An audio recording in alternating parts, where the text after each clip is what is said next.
नमस्कार साथियों, केजीएस परिवार में मैं अभिषेक आप सभी साथियों का हार्दिक स्वागत अभिनंदन करता हूं। उम्मीद करते हैं आप सभी स्वस्थ होंगे, मस्त होंगे। एक बार बताएंगे सभी साथी कैसे हैं, आप लोगों की पढ़ाई कैसी चल रही है? बोलिए भाई। एम पटेल जी हैं, प्रणाम। उमाकांत कुमार जी, प्रतिभा गुड इवनिंग, एके गुड इवनिंग, सभी को नमस्कार, सभी को प्रणाम। बिल्कुल, कुसुम जी हैं, है ना। अनुज ड्रैगन, नमस्कार भाई अनुज भाई। वंदना कुशवाहा गुड इवनिंग। प्रिया निषाद जी हैं, सोनम जी हैं, पुष्पा शुक्ला जी हैं। चलिए, सभी को नमस्कार, सभी को प्रणाम। एक बार बताएंगे सभी लोग कैसे हैं और आप लोगों की पढ़ाई कैसी चल रही है? बोलिए भाई। चलिए, विशाखा गौतम जी हैं, प्रतीक्षा जी हैं, जय हिंद, सूर्य भाई हैं। चलो स्टार्ट करें। तो देखिए, मैंने आपको साथियों पक्षी यानी कि वर्ल्ड सेंचुरी, ठीक है, और बात करी थी हमने नेशनल पार्क और वाइल्ड लाइफ सेंचुरी की, ठीक है। तो अब हम जो बात करेंगे साथियों, वो हम करेंगे थोड़ी बहुत मतलब जो अन्य जानवरों से संबंधित जो कंजर्वेशन स्कीम्स हैं उत्तर प्रदेश में, और उसके बाद में साथियों फिर रामसर साइट उत्तर प्रदेश की देखेंगे कि कौन कौन सी रामसर साइट यहाँ पर है, ठीक है। फिर ये टॉपिक आपका कंप्लीट हो जाएगा, है ना भाई। जय श्री कृष्णा भाई, सभी को नमस्ते, सभी को प्रणाम, ठीक है। चलिए चलिए, बहुत सुंदर भाई, ठीक है। चलो तो स्टार्ट करते हैं क्लास को, और टॉपिक आपका होगा, ठीक है। सबसे पहले जैसे योजनाओं की अगर हम बात करेंगे उत्तर प्रदेश में, कौन कौन सी योजनाएं चल रही हैं, ठीक है। तो वर्ल्ड सेंचुरी में, वाइल्ड लाइफ सेंचुरी में, और हमारी जो है साथियों नेशनल पार्क में, कोई डाउट किसी को तो नहीं है? प्रीवियस क्लास में कोई भी समस्या, कोई डाउट तो नहीं है किसी को? बोलिए एक बार जल्दी से। चलिए, बिल्कुल, जितेंद्र कुमार भाई हैं, मोहित कुमार जी हैं।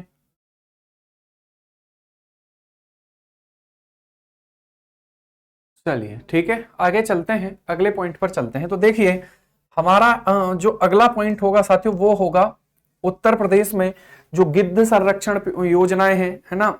और अगर हम बात करेंगे, ठीक है, मतलब गिद्ध संरक्षण हो जाएंगी, टाइगर को रिजर्व करने वाली जो योजना है उनकी बात करते हैं। तो आप हेडिंग डालेंगे प्रोजेक्ट टाइगर, ठीक है। हेडिंग डालेंगे साथियों प्रोजेक्ट टाइगर, प्रोजेक्ट टाइगर योजना, प्रोजेक्ट टाइगर योजना, ठीक है। प्रोजेक्ट टाइगर योजना की बात करेंगे, समझिएगा भाई। तो प्रोजेक्ट टाइगर योजना जो है ना, project project tiger, project tiger scheme, project tiger scheme, ठीक है। तो ये जो प्रोजेक्ट टाइगर स्कीम है साथियों, अगर हम इसकी बात करते हैं तो भारत में ये कब आई थी? तो भारत में, है ना, भारत में अगर बात करेंगे तो ये आई थी 1900, ठीक है। चलिए, तो भारत में अगर हम बात करेंगे साथियों, भारत में ये जो योजना है, भारत में ये जो योजना है वो आई थी 1973 में, ठीक है। 1973 में आई थी। और अगर हम यहां पर बात करते हैं इसका उद्देश्य क्या था, तो इसका उद्देश्य था साथियों हमारा क्या, वो हो जाता है बाघों को संरक्षित करने के लिए, है ना।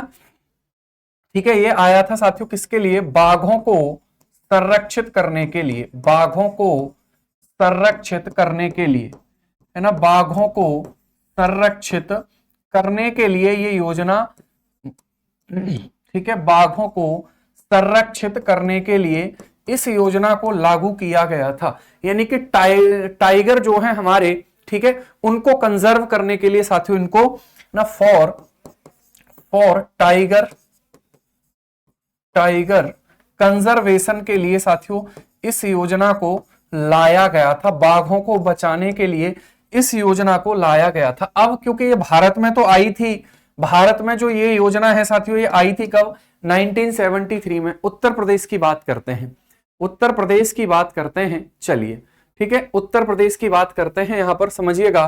तो सबसे पहले हेडिंग डालेंगे, है ना, दुधवा, दुधवा राष्ट्रीय उद्यान, दुधवा राष्ट्रीय उद्यान, या फिर ऐसे लिखेंगे प्रदेश में, प्रदेश में, प्रदेश में चार, चार प्रमुख टाइगर रिजर्व हैं, प्रदेश में चार प्रमुख टाइगर रिजर्व हैं, ठीक है। प्रदेश में चार प्रमुख टाइगर रिजर्व हैं, क्लियर। अगर हम प्रदेश की बात करते हैं तो प्रदेश में साथियों कितने प्रमुख रूप से 4 टाइगर रिजर्व हमें देखने के लिए मिलते हैं। ठीक है, वो कौन कौन से टाइगर रिजर्व हैं? अगर हम 4 टाइगर रिजर्व की यहां पर बात करते हैं तो एक टाइगर रिजर्व है हमारा दुधवा बाघ संरक्षण योजना, दुधवा बाघ संरक्षित क्षेत्र है ना, दुधवा बाघ संरक्षित क्षेत्र, यानी कि इसको हम कह सकते हैं दुधवा टाइगर रिजर्व हो जाएगा, दुधवा टाइगर रिजर्व। ठीक है, दुधवा टाइगर रिजर्व हो जाता है, दुधवा टाइगर रिजर्व हो जाएगा भैया, है ना, क्लियर। उसके बाद अगर हम अगले पॉइंट पर बात करेंगे, ठीक है, अगले पॉइंट पर अगर हम बात करते हैं तो वो हमारा होगा साथियों कौन सा, वो हमारा हो जाएगा, है ना, अगला अगर हम बात करेंगे तो वो हो जाएगा साथियों कौन सा, Amangarh tiger reserve, Amangarh tiger reserve, Amangarh tiger reserve हो जाएगा, है ना भाई। अरे बोलो, देखो आप आपस में यार प्लीज बात मत करिए, ठीक है, आपस में आप बात मत करिए, सिर्फ पढ़ाई पर फोकस करिए। पढ़ाई कितनी जरूरी है ये आप, ठीक है, देख समझ ही रहे हैं चीजें किस प्रकार की चल रही हैं इस समय, और उसके लिए इंपॉर्टेंट कितनी पढ़ाई है, जॉब कितनी इंपॉर्टेंट है, ये आप अच्छी तरीके से समझ भी रहे होंगे, मुझे बताने की जरूरत नहीं है। तो प्लीज आप सिर्फ और सिर्फ फोकस करिए पढ़ाई पर, ठीक है। आगे चलते हैं अगले पॉइंट पर, वो होगा पीलीभीत टाइगर रिजर्व। कौन सा होगा? पीलीभीत टाइगर रिजर्व, ठीक है, पीलीभीत टाइगर रिजर्व हो जाएगा, है ना भाई, पीलीभीत टाइगर रिजर्व हो जाता है, ये हो जाएगा। अगले पॉइंट पर अगर बात करेंगे तो एक जो साथियों सबसे नया है वो होगा रानीपुर टाइगर रिजर्व। कौन सा होगा? रानीपुर टाइगर रिजर्व हो जाता है, ठीक है। तो ये हमारा रानीपुर, ये 4 प्रमुख रूप से टाइगर रिजर्व हैं उत्तर प्रदेश में, ठीक है। 4 प्रमुख रूप से टाइगर रिजर्व हमारे उत्तर प्रदेश में होंगे। एक अमनगढ़ है जो बिजनौर में होगा, अमनगढ़ हो जाएगा कहां पर? बिजनौर में, ठीक है। एक हो जाएगा पीलीभीत और एक हो जाएगा हमारा रानीपुर जो कि चित्रकूट में देखने के लिए मिलता है ना भाई। चलिए आगे चलते हैं, अगले पॉइंट पर चलते हैं, ठीक है। सर कुछ दिख ही नहीं रहा है, केजीएस यूजर जी ऐसा कैसे हो सकता है? ठीक है, मतलब मैं ऐसा तो है नहीं कि मतलब दिखाई न दे रहा हूं, ये सब कुछ दिखाई न दे रहा हो, ऐसा कैसे हो सकता है भाई? ठीक है, आप एक बार रिफ्रेश वगैरह कर लीजिए और फिर आगे बढ़ेंगे, अगले पॉइंट पर चलते हैं, ठीक है। तो सबसे पहला जो है टाइगर रिजर्व, इसमें बहुत ज्यादा बातें हमें नहीं करनी, कब जो है साथियों ये घोषित किए गए थे टाइगर रिजर्व, इनकी ही बात करनी है, छोटी मोटी बातें है ना। चलिए, तो सबसे पहली हेडिंग हमारी होगी दुधवा टाइगर रिजर्व, ठीक है। सबसे पहली हेडिंग डालेंगे Dudhwa tiger reserve, Dudhwa tiger reserve की बात होगी। और ये जो दुधवा टाइगर रिजर्व है ये साथियों दुधवा नेशनल पार्क में ही बनाया गया है। कहां पर बनाया गया है ये? तो ये हमारा, ठीक है, दुधवा नेशनल पार्क में ही बनाया गया है, ठीक है। दुधवा नेशनल पार्क में ही इसको साथियों क्या किया गया है? बनाया गया है। तो ये एक इंपॉर्टेंट पॉइंट हो जाएगा, दुधवा नेशनल पार्क में ही साथियों इसको क्या किया गया है? बनाया गया है, क्लियर। लेकिन यहां पर इंपॉर्टेंट है, कुछ बातें समझिएगा, ठीक है, कुछ बातें यहां पर समझनी है। चलिए, अगर हम यहां पर बात करेंगे साथियों समझिएगा, तो इसे 1987 यानी कि 1987 और 88 में है ना टाइगर रिजर्व घोषित किया गया, टाइगर रिजर्व घोषित किया गया था। इस राष्ट्रीय उद्यान को टाइगर रिजर्व घोषित किया गया था। इसे कब साथियों राष्ट्रीय उद्यान घोषित किया गया था, कब इसको नेशनल पार्क अनाउंस किया गया था, वो भी जो है साथियों हमें पता होना चाहिए, वो मैंने लिखवाया है, ठीक है। उसके बाद अगर हम बात करेंगे तो ये साथियों जो है प्रदेश का पहला टाइगर रिजर्व है, प्रदेश का पहला टाइगर रिजर्व हो जाएगा, है ना, प्रदेश का पहला टाइगर रिजर्व ये हो जाता है। तो ये प्रदेश का पहला टाइगर रिजर्व है, यानी कि फर्स्ट टाइगर रिजर्व हमें देखने के लिए मिल जाता है, ठीक है। फर्स्ट टाइगर रिजर्व जो है साथियों वो हमें यहां पर देखने के लिए मिल जाएगा। तो फर्स्ट टाइगर रिजर्व ये होगा, क्लियर, बिल्कुल 1977 में इसे नेशनल पार्क घोषित किया गया था। उसके बाद अगर हम बात करेंगे तो एक और इंपॉर्टेंट पॉइंट है कि केवल दुधवा नेशनल पार्क ही इसमें सम्मिलित नहीं है, इसमें साथियों ठीक है, इसमें क्या क्या शामिल है वो भी हमें देखना है।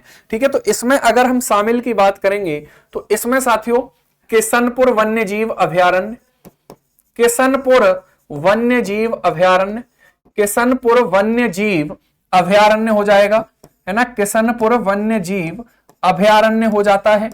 आगे अगर हम बात करेंगे तो एक कतरनिया घाट वन्य जीव अभयारण्य हो जाता है, कतरनिया घाट वन्य जीव अभयारण्य हो जाता है, कतरनिया घाट वन्य जीव अभयारण्य।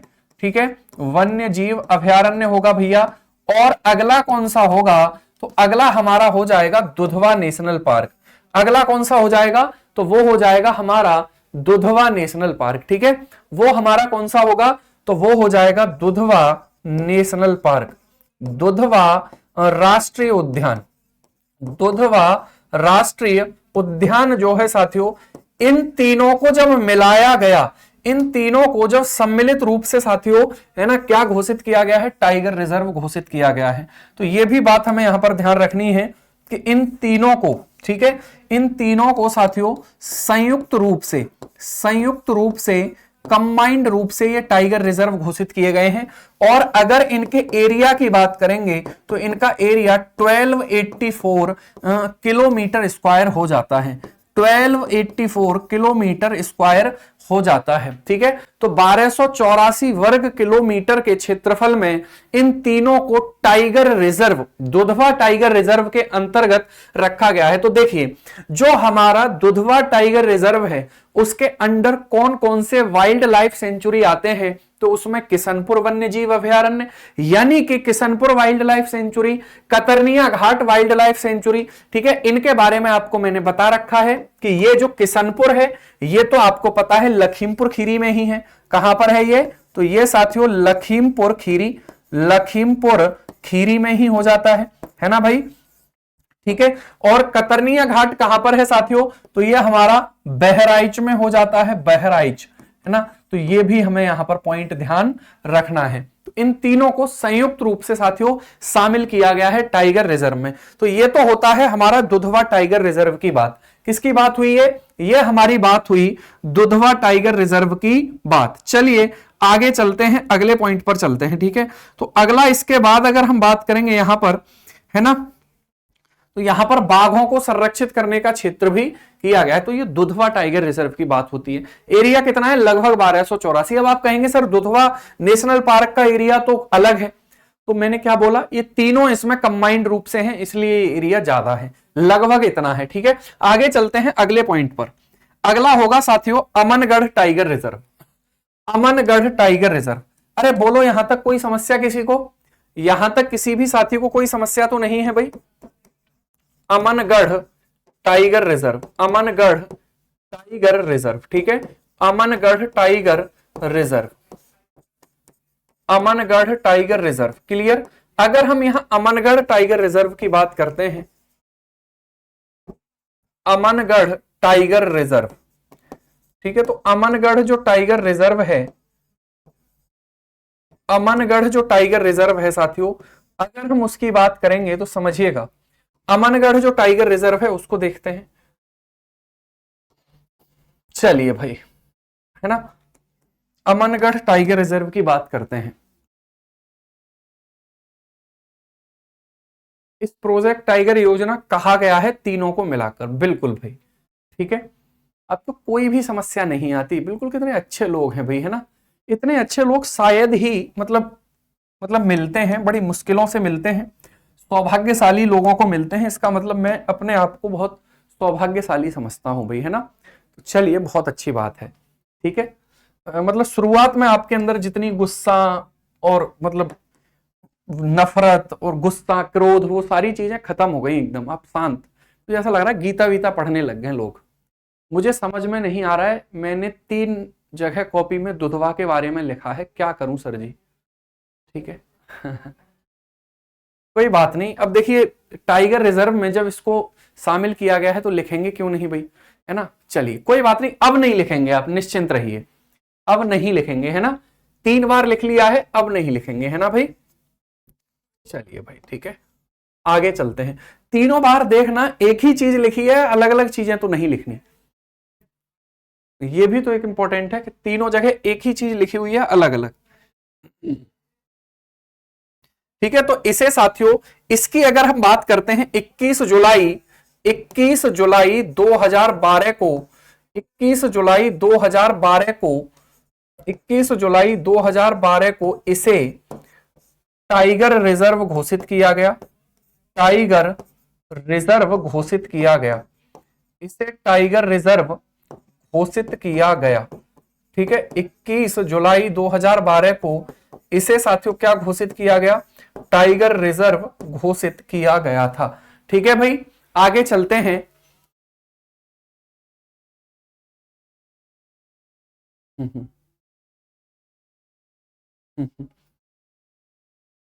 चलिए आगे चलते हैं अभी, कोई बात नहीं।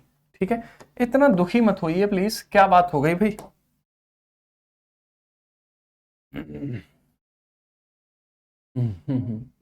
ठीक है, चलो आगे चलते हैं अगले पॉइंट पर। अगला अगर देखेंगे साथियों तो समझिएगा। ठीक है, ये जो टाइगर रिजर्व है, ये अमनगढ़ टाइगर रिजर्व की अगर हम बात करेंगे, तो ये जो टाइगर रिजर्व है साथियों, इसकी जब हम बात करते हैं तो समझिएगा ये कहां पर है। तो इसका साथियों जनपद की अगर हम बात करेंगे, जनपद, तो जनपद कौन सा होगा, तो जनपद होगा बिजनौर। कौन सा जिला में है ये, तो ये बिजनौर जिले में है। कहां पर है ये, बिजनौर जिले में फैला हुआ है। इसका साथियों क्षेत्रफल कितना है, इसका क्षेत्रफल कितना होगा, तो इसका जो एरिया है वो हमारा एरिया हो जाएगा 81 वर्ग किलोमीटर। 81 वर्ग किलोमीटर इसका क्षेत्रफल हो जाता है। 81 वर्ग किलोमीटर इसका क्षेत्रफल हो जाता है ना भाई। ठीक है, नहीं कोई बात नहीं, ऐसे नहीं बोलते भाई, आप लोग सब समझदार हैं, ऐसे नहीं बोलते हैं ना। चलो आगे चलते हैं, अगले पॉइंट पर चलते हैं। देखिए अच्छे अच्छे उदाहरण देके मुझे समझाने की कोशिश मत करिए, जैसे भीम चौहान ने उदाहरण लिखा है। ये जो आप यहां पर इतने अच्छे अच्छे से उदाहरण लिखते हैं, यही उदाहरण आपको अपनी मेंस की कॉपी में लिखने हैं। तो वहां लिखेंगे तो इसका फायदा भी मिलेगा, कमेंट में लिखने का कोई फायदा नहीं है। ठीक है, बिल्कुल भीम भाई के लिए यह बात मैंने बोली है ना। तो इतनी ही अच्छी बातें हमें वहां लिखनी है ताकि उसका फायदा मिले, तो उस एनर्जी को बचा के रखो भाई। ठीक है, आगे चलते हैं, अगले पॉइंट पर बात करते हैं। अमनगढ़ जो टाइगर रिजर्व है साथियों, ये पहले जुड़ा हुआ था किससे, तो ये जिम कार्बेट नेशनल पार्क का हिस्सा हुआ करता था। यह टाइगर रिजर्व, यह टाइगर रिजर्व, यह tiger reserve Jim Corbett national park का हिस्सा, जिम कार्बेट नेशनल पार्क का हिस्सा हुआ करता था। नेशनल पार्क का हिस्सा हुआ करता था। ठीक है, तो ये पहले किसका हिस्सा साथियों हमें देखने के लिए मिलता था, हिस्सा हुआ करता था। तो ये जिम कार्बेट से जुड़ा हुआ था, का हिस्सा था। ठीक है, का हिस्सा था। ये ही बात आपको यहां पर ध्यान रखनी है। आगे चलते हैं, अगले पॉइंट पर चलते हैं। ठीक है, अगले पॉइंट पर चलते हैं, समझिएगा। अब आते हैं हम अगले टाइगर रिजर्व पर, तो ये बात आपको ध्यान रखनी है। ठीक है, ये बात आपको ध्यान रखनी है कि मतलब किस तरीके से चीजें यहां पर देखने के लिए मिलेंगी। अगला tiger reserve Pilibhit tiger reserve. कौन सा साथियों, पीलीभीत टाइगर रिजर्व। ठीक है भाई, Pilibhit tiger reserve, Pilibhit tiger reserve. ठीक है, Pilibhit tiger reserve, Pilibhit tiger reserve, Pilibhit tiger reserve. ठीक है, अगर हम पीलीभीत टाइगर रिजर्व की बात करते हैं तो समझिएगा इसको भी, Pilibhit tiger reserve, Pilibhit tiger reserve. ठीक है, अगर हम यहां पर पीलीभीत टाइगर रिजर्व की बात करते हैं तो ये भी एक टाइगर रिजर्व है। इसके बारे में सीखते हैं भाई, क्या क्या इसके बारे में पॉइंट है। इतने ही पॉइंट आपको याद रखने, इनसे रिलेटेड और ज्यादा याद नहीं रखनी है। ठीक है, तो अगर हम यहां पर बात करेंगे, समझिएगा। ठीक है, अगर हम यहां पर बात करेंगे साथियों तो समझिएगा, नहीं, ये सेंट्रल गवर्नमेंट के द्वारा ही साथियों बनाए जाते हैं। हाँ, स्टेट गवर्नमेंट इसमें सिफारिश करती है, क्योंकि वन्य वाला जो पार्ट है ना, अगर हम बात करेंगे कि जो वनों वाला पार्ट है साथियों, है ना, वो किस सूची के अंतर्गत आता है, तो ये आपको पता होगा। तो इसीलिए इस पे जो है, ठीक है, दोनों ही जो सरकारें हैं वो काम करती हैं, लेकिन उसमें केंद्र सरकार की भूमिका ठीक ठाक होती है। आगे अगर हम बात करेंगे अगले पर, पीलीभीत टाइगर रिजर्व, ठीक है, तो ये साथियों किन जनपदों में है? तो अगर हम इन जनपदों की बात करते हैं, पीलीभीत टाइगर रिजर्व के कौन कौन से डिस्ट्रिक्ट हैं, तो इसके डिस्ट्रिक्ट एक तो हमारा पीलीभीत, लखीमपुर खीरी और बहराइच।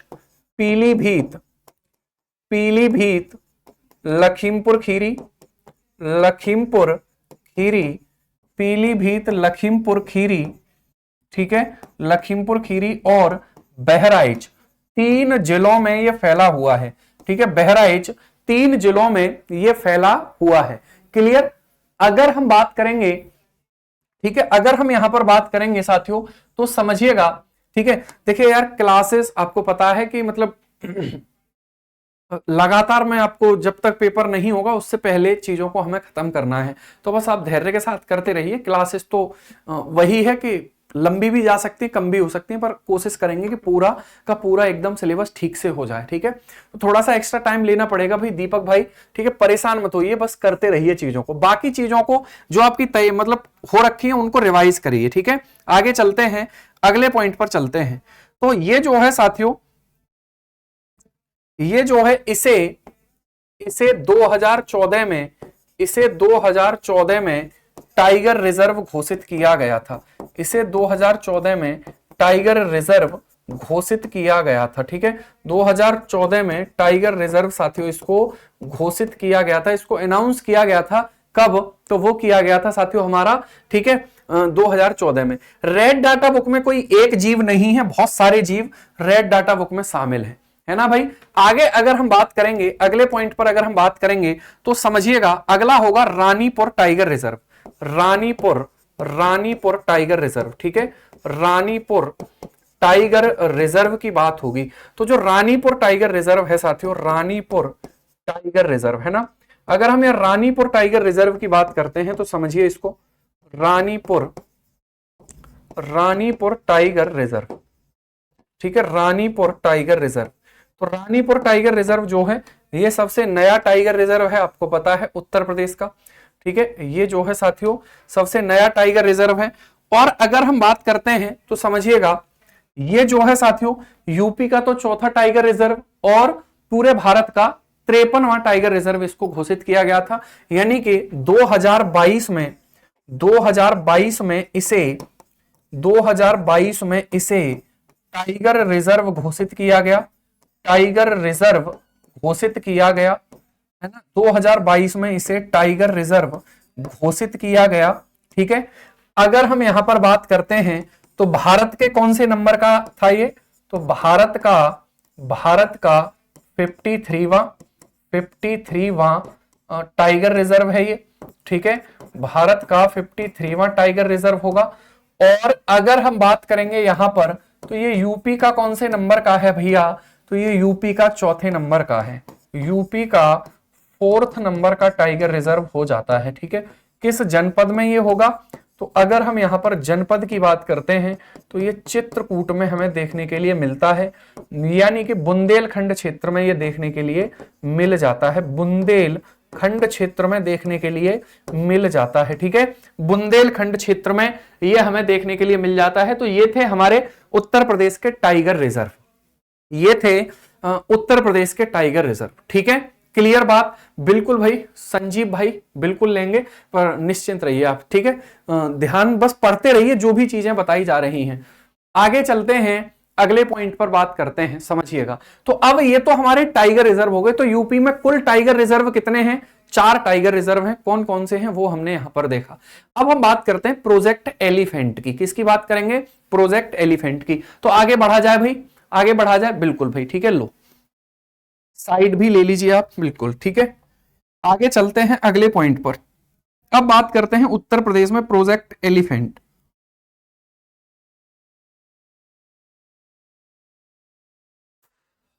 ठीक है, आगे चलते हैं, अगले पॉइंट पर बात करते हैं। अगर हम बात करेंगे साथियों आगे अगले पॉइंट पर, तो वो हमारा होगा प्रोजेक्ट एलिफेंट योजना। प्रोजेक्ट एलिफेंट योजना, प्रोजेक्ट एलिफेंट योजना, ठीक है, प्रोजेक्ट एलिफेंट योजना। अगर हम प्रोजेक्ट एलिफेंट योजना की बात करेंगे, प्रोजेक्ट एलिफेंट योजना है ना भाई, तो ये योजना जो है प्रोजेक्ट एलिफेंट योजना की जब हम बात करेंगे, प्रोजेक्ट एलिफेंट, ठीक है, स्कीम, प्रोजेक्ट एलिफेंट स्कीम है ना। तो अगर हम प्रोजेक्ट एलिफेंट स्कीम की बात यहां पर करते हैं तो समझना भैया ध्यान से इसको, ठीक है। ये जो योजना है ये कब लाई गई थी, तो ये लाई गई थी 1992 में। वन्य जय भाई, ये सब बातें हम कर चुके हैं कि मतलब वन्य जीव अभयारण्य क्या होता है, टाइगर क्या होता है ना। तो हम इनकी बात कर चुके हैं। आप एक बार प्रीवियस क्लास देखिएगा और वहां पे चीजें आपको मिल जाएंगी, छोटी मोटी बातें हैं, ज्यादा अंतर उसमें नहीं है। हाथी लिखें कि एलिफेंट लिखें, उपासना यादव, ठीक है। अब फिर आप कहते हो कि सर आप ऐसे बोल देते हो हमसे, है ना। देखिए सभी का अपना आत्मसम्मान होता है, तो थोड़ा सा उसे हाथी लिखें आप। इसका कोई एक साइंटिफिक नेम सर्च करो और उसको लिखिए। ठीक है सर, राम सर साइट कराएंगे इसके बाद, ठीक है। चलो, जैसे मान लीजिए कोई, जैसे मान लो कोई एक एरिया है, ठीक है, अब वो नेशनल पार्क है। उस नेशनल पार्क में कुछ जीव पाए जाते हैं, उसमें बाघ भी रहता है और उसमें साथियों मान लीजिए हाथी भी रहता है। तो बाघों की संख्या मान लीजिए वहां पर ज्यादा है, तो हम उसको टाइगर रिजर्व घोषित कर देते हैं कि यहां पर ये प्रयास रहेगा तो मतलब कि बाघों को बचाया जाए, ठीक है। बिल्कुल भाई, गज लिख लो, गज, है ना, अच्छी बात है। चलिए देखिए आगे चलते हैं। तो यह योजना, अब बात नहीं आ रहा है ना, यह योजना 1992 में भारत में लागू की गई, भारत में लागू की गई। अच्छा बताओ उत्तर प्रदेश में कितने प्रोजेक्ट एलिफेंट हैं? भारत में लागू की गई, भारत में लागू की गई, ठीक है। बताइए उत्तर प्रदेश में प्रोजेक्ट एलिफेंट की संख्या कितनी है?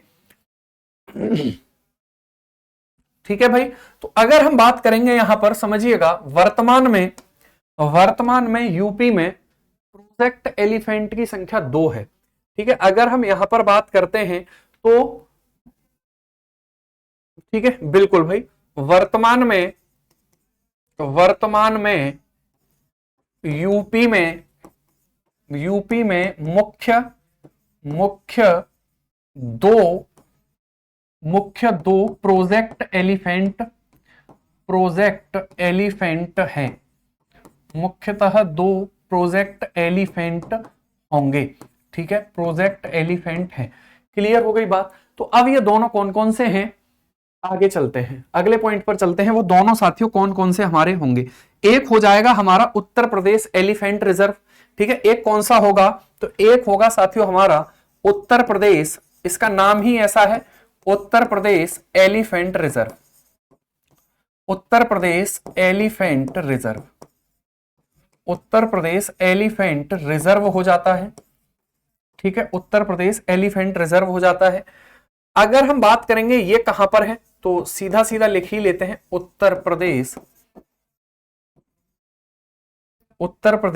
एलिफेंट रिजर्व, ठीक है। ये वही स्पेलिंग्स हैं जिनको हम बचपन में साथियों, है ना, चाचा मौसा ताऊ जी आते थे वैसे ही सुनते थे। चल अम्ब्रेला की स्पेलिंग सुना, है ना, तो अम्ब्रेला की स्पेलिंग, एलिफेंट, जो उन्हें लगता था कि नंबर ऑफ डिजिट जिसमें ज्यादा है वो मतलब पूछी जाए स्पेलिंग, तो उससे ज्यादा मतलब बच्चा, देख लीजिए कितना टॉर्चर मतलब पहले किया जाता था भाई, है ना। ठीक है, तो देखिए अगर हम यहां पर बात करेंगे साथियों समझिएगा, तो ये जो है ये हमारा जनपद कौन सा होगा, जनपद, इसमें जनपद जो हैं वो हमारे हो जाएंगे सहारनपुर, सहारनपुर, सहारनपुर तथा बिजनौर जिले शामिल हैं, सहारनपुर तथा बिजनौर जिले शामिल हैं।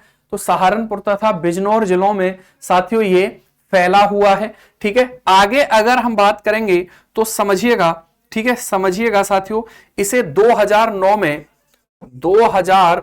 में इसे एलिफेंट रिजर्व घोषित किया गया। इसे हाथी संरक्षण परियोजना में शामिल किया गया। हाथी संरक्षण परियोजना इसको घोषित किया गया, परियोजना इसे घोषित किया गया, है ना भाई। तो ये पॉइंट आपको ध्यान रखना है। इसका साथियों अगर हम यहां पर बात करते हैं, ठीक है, 2000 इसका एरिया कितना है, इसका एरिया, ठीक है, तो वो 744 किलोमीटर स्क्वायर इसका एरिया हो जाता है। 744 किलोमीटर स्क्वायर इसका एरिया हो जाता है। ठीक है, बिल्कुल। तो ये हमें पॉइंट ध्यान रखना है। एक तो हमारा कौन सा हो गया, उत्तर प्रदेश एलिफेंट रिजर्व हो गया, जो सहारनपुर तथा बिजनौर में साथियों हमारा क्या हो जाता है, शामिल हो जाता है ना भाई। बिल्कुल ठीक है। मुझसे भी कई बार लोग मतलब आते थे, जो अच्छे जॉब में थे वो आते थे, वो यही पूछते थे क्या कर रहे हो बेटा, कि 6 क्लास में है, कि 6 क्लास में है, अच्छा फॉर्मिक एसिड का फॉर्मूला बताओ। अब कोई पूछता ही नहीं। ठीक है, अजय प्रजापति जी, थोड़ा संस्कार, मान, मर्यादा, वो सारी चीजें भी होती हैं, थोड़ा है ना, जो कहते हैं लाज, लज्जा, तो उन शब्दों का भी थोड़ा सा आपको ख्याल रखना चाहिए। है ना, ठीक है, कुछ भी लिख देने से पहले थोड़ा सोच लिया करो, है ना। आगे चलते हैं अगले पॉइंट पर। ठीक है, जैसा आप सोचते हैं, जैसा आप करते हैं साथियों, तो ये सारी चीजें हमारी जो आंसर लिखते हैं ना, वहां सब दिखाई देती हैं। चलिए आगे चलते हैं। कहते हैं ना गांव में सहूर सीख लो, सहूर, तो ये वही सहूर है ना। बुरा मत मानिएगा, पर बस मैं तो थोड़ा सा मुझे लगा तो मुझे बोल देना। ठीक है, तराई एलिफेंट रिजर्व, तराई एलिफेंट रिजर्व, तराई एलिफेंट रिजर्व, तराई एलिफेंट रिजर्व। ठीक है, तो तराई एलिफेंट रिजर्व का मतलब है क्या, इसका मतलब होगा, ठीक है, तराई का ये भी उधर ही फैला हुआ होगा, तराई एलिफेंट रिजर्व, तराई एलिफेंट रिजर्व। ठीक है, तराई एलिफेंट रिजर्व का मतलब क्या है समझते हैं।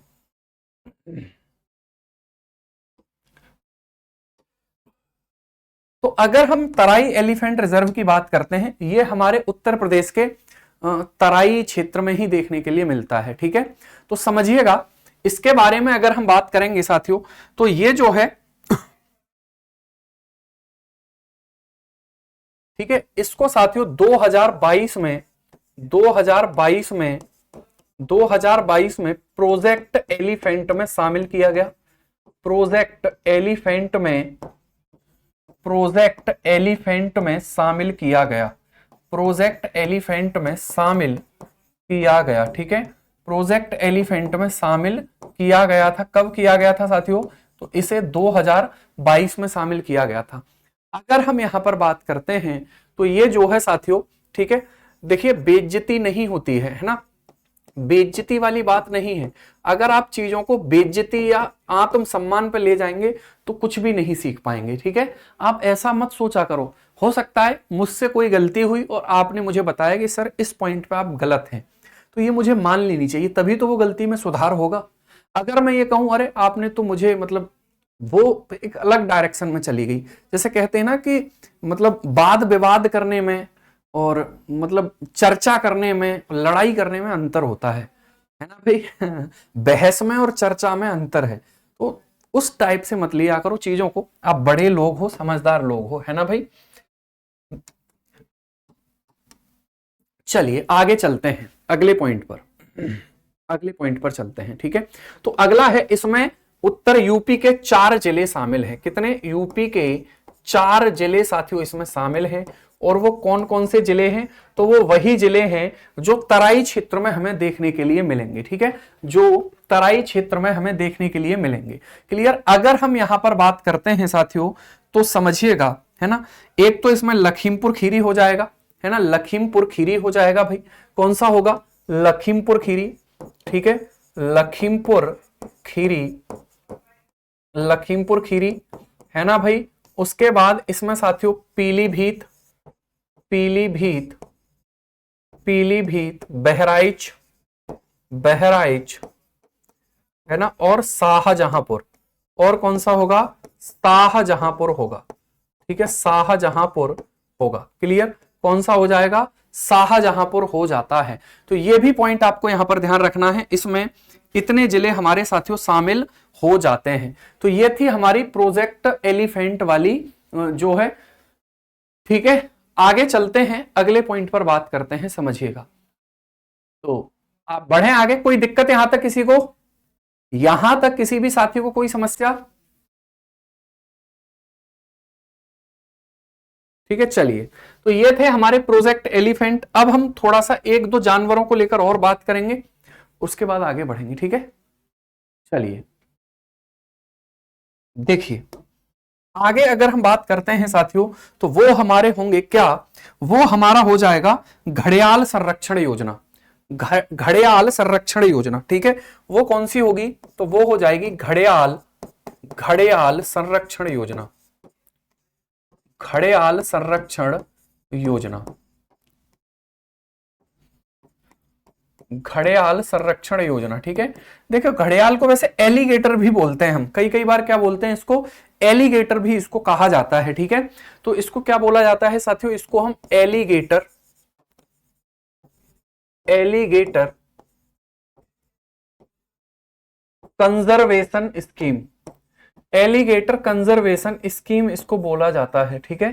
एलिगेटर कंजर्वेशन स्कीम इसको साथियों कहा जाता है। अगर हम एलिगेटर देख लेना, वैसे घड़ियाल भी इसको कई कई जगह इंग्लिश में सीधा घड़ियाल ही लिखा होता है, तो क्या होगा एक बार देखिएगा, है ना।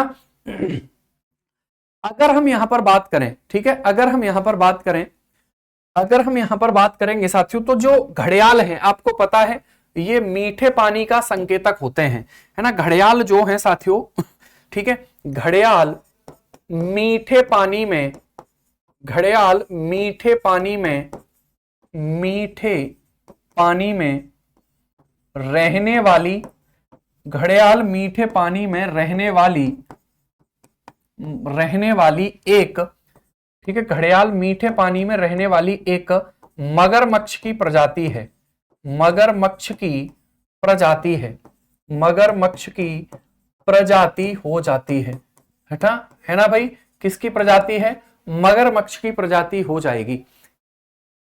चलिए आगे चलते हैं, ठीक है। प्रतिभा जी, ठीक है, देखिए, इसीलिए उस बात को अगर एक दूसरे तरीके से सोचा जाए कि इतनी सारी समस्याएं हैं, है ना, इतनी सारी समस्याएं हैं कि बेचारा स्टूडेंट जो है, देखिए जिनके पास चीजें हैं वो तो खुश हैं, जिनके पास चीजें नहीं है, अर्थात जिनके पास जॉब नहीं है, वो लगातार संघर्ष कर रहे हैं, और उस संघर्ष में वर्तमान समय में इतनी सारी दिक्कतें आ रही है ना, जिसका कोई जवाब नहीं। तो ये इस बात को लेकर आपको मोटिवेट होना चाहिए कि यार हमें जल्दी से जल्दी इस चक्र से बाहर निकलना है कैसे भी। तो अपनी जो मेहनत है साथियों उसको बढ़ाइए, लगातार मेहनत करिए, बिल्कुल सही बात मैं बोल रहा हूं, क्योंकि आने वाले समय में समाज में कितनी समस्याएं होंगी इसका अंदाजा कुछ लोगों को होगा, कुछ लोगों को नहीं होगा। बिल्कुल मैं उसी बात पे बोल रहा हूं भाई, ठीक है। तो ये साथियों हमारी जो है एक स्पीसीज है जो फ्रेश वाटर में रहती है, ठीक है। यानी कि अगर हम इसको इसको सीधा सीधा लिख सकते हैं कि ये साथियों फ्रेश वाटर में, फ्रेश वाटर में रहने वाली एक स्पीसीज है, स्पीसीज हो जाती है। और ये किस प्रजाति के होते हैं, तो ये क्रोकोडाइल प्रजाति के साथियों होते हैं, क्रोकोडाइल स्पीसीज ये हो जाती है।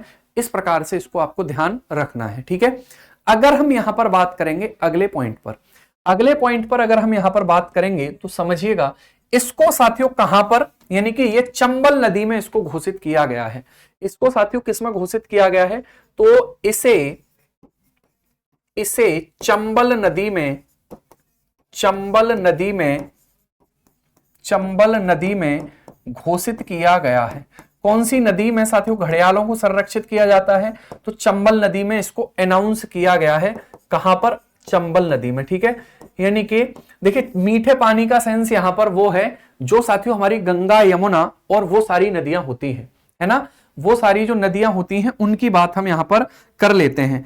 अगर हम देखेंगे तो समझिएगा 1975 में, है ना, 1975 में, 1975 में यानी कि 1975 में लखनऊ के, उत्तर प्रदेश की बात हो रही है, लखनऊ के कोकरेल, लखनऊ के कोकरेल, कोकरेल में घड़ियाल संरक्षण केंद्र बनाया गया है।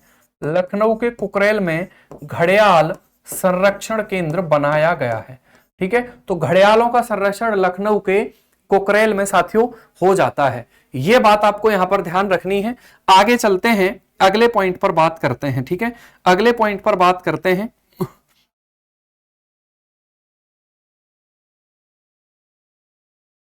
ठीक है, घड़ियाल संरक्षण को बनाया गया, या फिर इसको इस तरीके से देख लेते हैं, इस तरीके से इसको समझ लेते हैं, जैसे लखनऊ का जो कुकरेल है ना, वहां घड़ियाल पुनर्वास केंद्र बनाया गया है।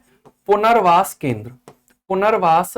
केंद्र बनाया गया है। ठीक है, और साथियों अगर चंबल नदी की बात करते हैं तो आपको बताया गया था UP plus MP plus Rajasthan की सीमा पर, यूपी एमपी प्लस राजस्थान की सीमा पर भी इसको बनाया गया है। ठीक है, तो ये था हमारा घड़ियाल संरक्षण केंद्र जो यूपी का कोकरेल है, आपको ध्यान रखना है। अच्छा बताओ, गिद्ध संरक्षण केंद्र उत्तर प्रदेश में कहां पर बनाया गया है?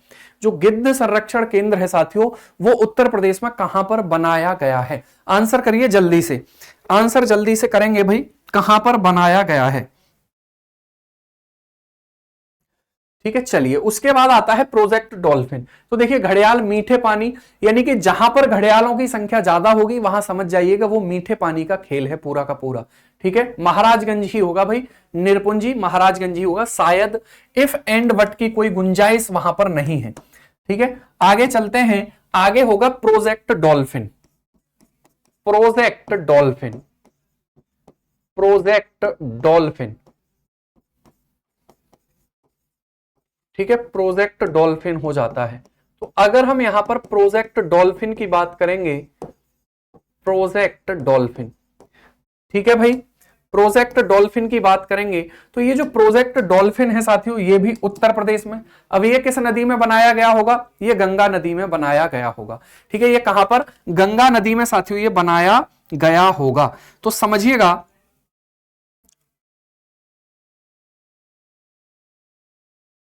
ठीक है, यहां पर साथियों अगर हम बात करेंगे 2009 में, 2009 में डॉल्फिन को, डॉल्फिन को, डॉल्फिन को यूपी, यूपी का राजकीय जलीय जीव घोषित किया गया।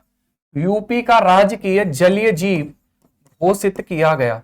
यूपी का राजकीय जलीय जीव घोषित किया गया, यानी कि स्टेट, स्टेट एक्वाटिक एनिमल जो है साथियों, वो किसको बनाया गया? तो वो डॉल्फिन को ही बनाया गया। किसको बनाया गया? डॉल्फिन को ही साथियों बनाया गया, है ना।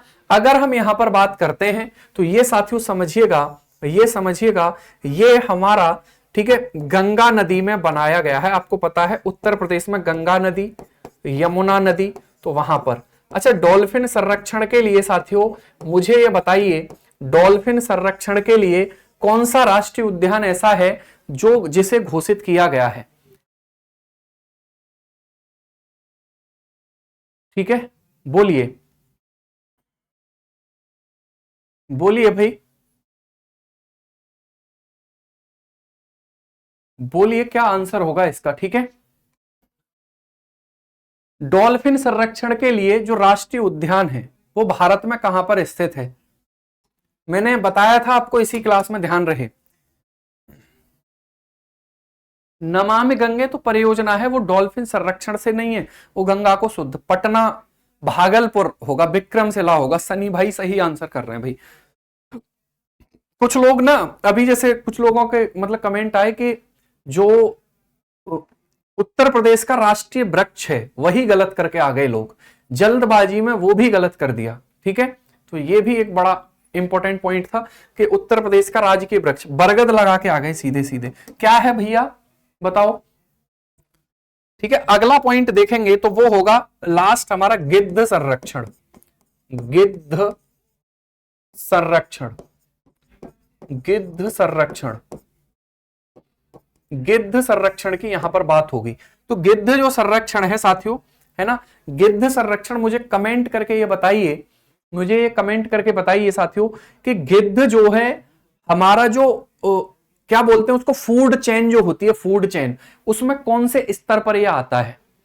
फूड चेन जो है कौन से स्तर पर साथियों आता है ना? गिद्ध फूड चेन, खाद्य श्रृंखला होती है ना, उसमें इसको किस लेवल पर रखा जाता है?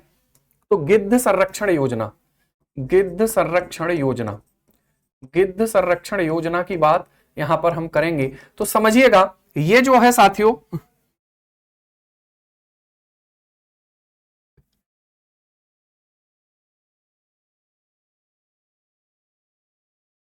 ठीक है, अगर हम बात करेंगे महाराजगंज में, महाराजगंज के, महाराजगंज के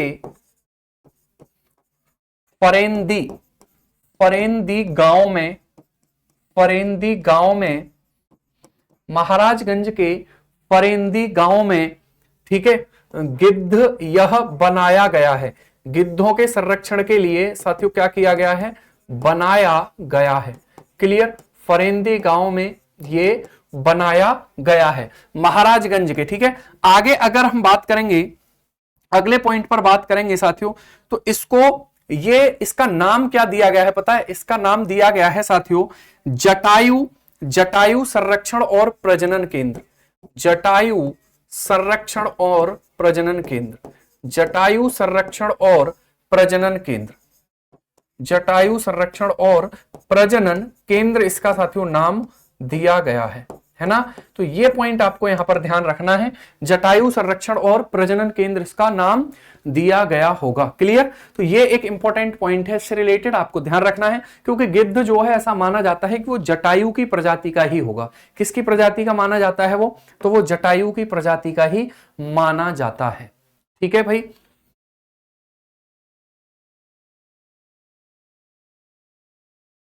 फरेंदा, हाँ तो सही तो है, फरेंदी या फरेंदा मतलब वही, नाम थोड़ा सा ऐसे ही है, उसका अजीब सा नाम है। गांव का नाम आपसे नहीं पूछेगा, महाराजगंज आपसे पूछेगा। तो ये आपके हो जाते हैं उत्तर प्रदेश में वन्य जीवों से संरक्षित जो स्कीम थी, उनको कंजर्व करने के लिए जो स्कीम थी वो हो जाती है। ठीक है, तो अगर हम यहां पर बात करेंगे, अब हमारा जो अगला पॉइंट होगा वो होगा, राष्ट्रीय जलीय जीव घोषित किया गया था 2009 में, सुधा जी। ठीक है, उसके बाद अगर हम बात करेंगे वो होंगी भारत की रामसर साइट। जटायु का मतलब, रामायण आपने देखी है, रामायण में जटायु, तो जटायु जो है एक मतलब, अब कहना ठीक नहीं होगा, आप एक बार पढ़िए इनके बारे में। तो जटायु जो है साथियों एक एनिमल है ना, तो उसके लिए ही ये आया है। गिद्ध उसी की प्रजाति के माने जाते हैं, जैसे बाघों की प्रजाति की ही बिल्ली मानी जाती है। क्या मानी जाती है? बिल्ली, कैट जिसको हम कहते हैं।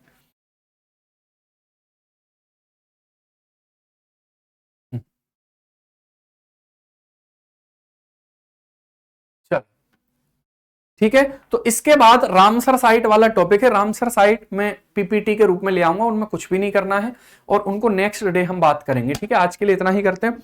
और साथियों हो सकता है कल मेरी क्लास ना हो, बहुत अर्जेंट काम है, इस वजह से कल हो सकता है आपकी क्लास ना हो, लेकिन परसों आपकी रेगुलर क्लास होगी। इसलिए मैंने पहले बता दिया है, क्योंकि मैं अनाउंस कराता उसमें फिर आपको लगता कि यार ये तो मतलब ऐसे ही है ना, तो इसलिए मैं बता दे रहा हूं कि हो सकता है कल आपकी क्लास ना हो सकता है।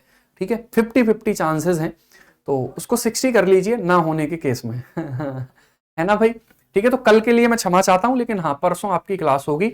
और साथियों चिंता मत करिए, हम थ्योरी के साथ साथ प्रैक्टिस सेशन भी रखेंगे, जिसमें ताकि प्री के लेवल के सवाल, कम से कम प्री के लेवल के सवाल हम कर सकें। ठीक है, तो वो सारी प्रैक्टिस भी आपकी साथ के साथ चलती रहेगी। ठीक है भैया, तो जिसमें हम केवल क्वेश्चंस, यानी कि उस क्लास में हम क्या करेंगे, उस क्लास में साथियों हम, ठीक है, एमसीक्यूज करेंगे, एमसीक्यू करेंगे और उनके कंसेप्ट, उनसे रिलेटेड जो होगा, कंसेप्ट उनसे रिलेटेड जो होगा उसको भी बात कर लेंगे। जैसे अभी मान लीजिए सवाल आया कि गिद्ध संरक्षण परियोजना कहां है, 4 ऑप्शन है महाराजगंज, तो उससे रिलेटेड जितनी बातें होंगी वो सारी बातें उसमें कर लेंगे। ठीक है, बिल्कुल कोई बात नहीं, सूर्य प्रकाश पांडे जी, बात उस पर, उस मुद्दे पर बात हो जाएगी, कोई समस्या नहीं है। ठीक है, कोशिश करेंगे कि, लेकिन जितनी भी चीजें आपके पास हैं उनको साथियों आप एक बार, ठीक है, अच्छे से रिवाइज करते रहो। अब ये पेपर कैसे होगा, कब होगा, ये आपको क्या मतलब है? रहने दीजिए, छोड़िए ना, ठीक है। आप अपने पे फोकस करिए, जो होगा वो होता रहेगा। इसीलिए इस चीज को एक समस्या के तौर पर लीजिए कि कितनी सारी दिक्कतें हैं।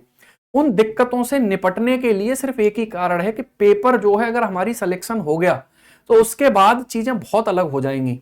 वरना तो ये देख ही रहे हैं आप, कितना संघर्ष है, कितना स्ट्रगल है, कितनी सारी दिक्कतें हैं समाज में, है ना। तो सबका इसमें रहता है, हम सही गलत करने वाले हम नहीं होते, सिर्फ हमें साथियों अपने जो हमारा कर्म है उसको करना है। बाकी जैसी चीजें होंगी, जो मर्जी ईश्वर की होगी वही होना है, ठीक है। तो इसलिए आप सिर्फ शिद्दत से अपने प्रति ईमानदार होकर अपना काम करते रहिए, बाकी अपने आप सारी चीजें ठीक हो जाएंगी। और आपने ऐसे कई लोग देखे होंगे जो लगातार पढ़ रहे थे, उनका सिलेक्शन हुआ ही हुआ है, लेकिन जिन्होंने बीच में क्विट कर दिया, किसी वजह से वो पीछे हट गए, तो चीजें बिगड़ जाती हैं। कोई चमत्कार थोड़े ही ना होते हैं, ठीक है। मतलब चमत्कार नहीं होते, अगर आप मेहनत करने का आप में दम है तो आप चीजों को हासिल कर लेंगे, ये निश्चित रूप से यही सत्य है। मेहनत के आगे, अभ्यास के आगे किस्मत विस्मत सब रखे रह जाते हैं। हो सकता है काम करते होंगे अपने अपने लेवल पर, लेकिन जो आदमी मेहनत करने का जिसमें जज्बा है, तरीका है, वो ले ही लेता है। पीछे पड़ जाता है तो ले ही लेता है, वो कोई समस्या नहीं है। ऐसे बहुत सारे लोग हैं भाई, ठीक है, जिन्होंने ली हैं चीजें। तो चलिए आगे चलते हैं, फिर कल आपसे शायद मुलाकात हो, है ना, उसके बाद मैं आपको बता दूंगा, ठीक है। चलिए, धन्यवाद, बाय बाय, टेक केयर।